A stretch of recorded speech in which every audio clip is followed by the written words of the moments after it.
Hey Transformdom, this is Ben in China. Today I'm going to take a look at the MP-47 KO. Before you buy your KO, word on the street is that there are two copies for this MP Hound. This one, and another coming out in March, I think. The one that I have today is an unbranded straight up bootleg. There have been good KOs in the past, like my IT MP-36, and loads of lower quality KOs like the MP-44 KO. So before you buy, I thought I'll give you a quick take on this KO. A word of caution, the opinions here expressed are based on my experience from both the KO and the authentic, so your mileage may vary.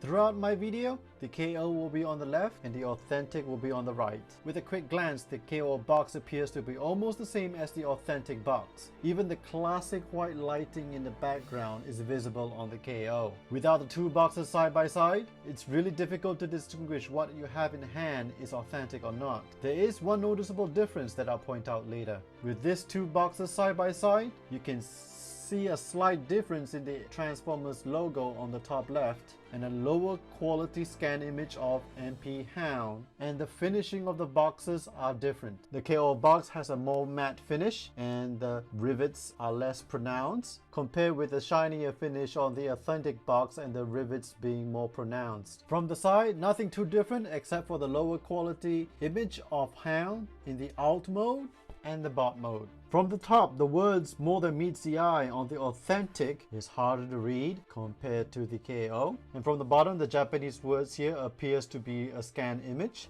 compared to the very clear authentic at the bottom. And the easiest way to see if you have a KO is that this production stamp here feels very even and it starts with the letter K. The authentic box has a real stamp at the bottom and starts with the letter J for the first issue. From the back, you can only notice the difference between the authentic and the KO if they are side by side. The image quality on the KO is again of a lower quality. Another noticeable difference is the box packaging material. You can see the KO box packaging material has this triple layered cotton material, and the authentic has a very squished 2-layer cotton material.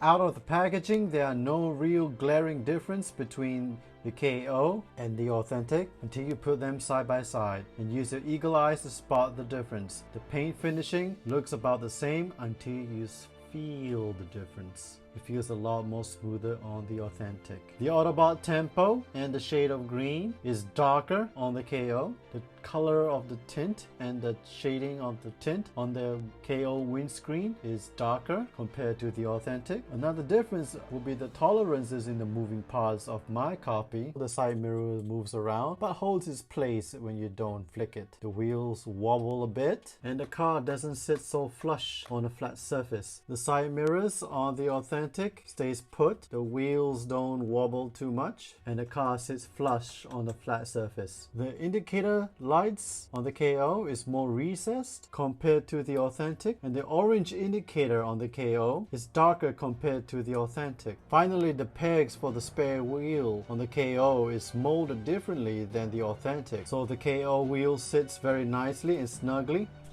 but doesn't sit very nicely on the authentic.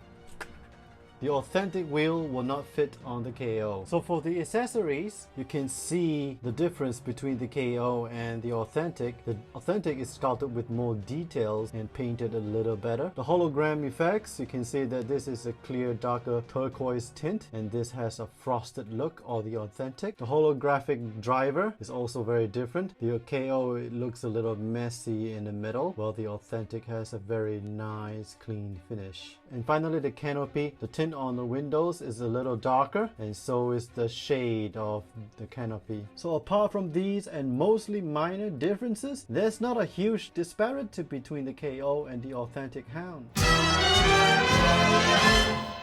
The bot mode for the KO feels pretty decent. Again, no big glaring issues compared to the authentic. If I were to nitpick, it would be that the neck joint on the KO won't sit as flush as the original, as you can see from the side, compared to the authentic.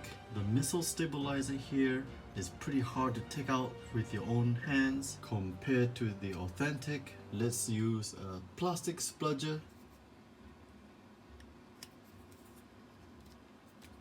First time I'm doing that.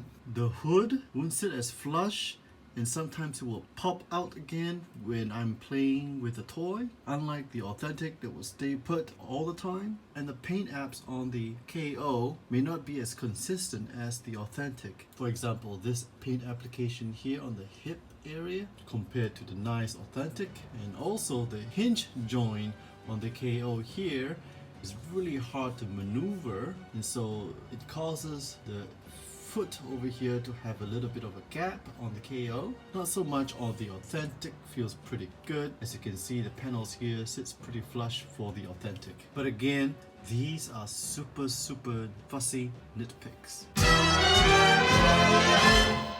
Using my fingers to gently flick the joints, you can see the KO, it's a little loose, but it will stay in place.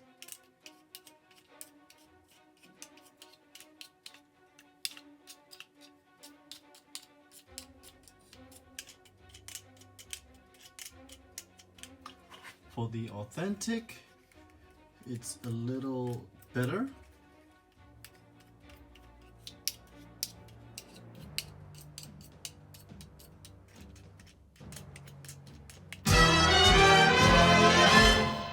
So what are my final thoughts? While your mileage may vary, I'm actually quite happy with my KO copy. Out of all the KOs I've bought in the past, this is my second best KO I've owned. Most of the KOs I've owned in the past, the joints will become more and more loose as you pose or articulate the toy. I don't know if the joints on this toy will last, but just to pose him and leave him on the shelf, this KO will do just fine. While the quality of my KO is still very slightly inferior to the authentic, it is still worth the value, unlike the MP-47 KO or my THF Ultra Magnus. So that is my experience. So what are your thoughts? Do you already have this KO? Do you like it? Are you going to risk it and buy a copy for yourself? Let me know in the comment section down below. If you enjoyed this video, please hit the like and share button, and also smash the sub and bell icons for more future videos. Again,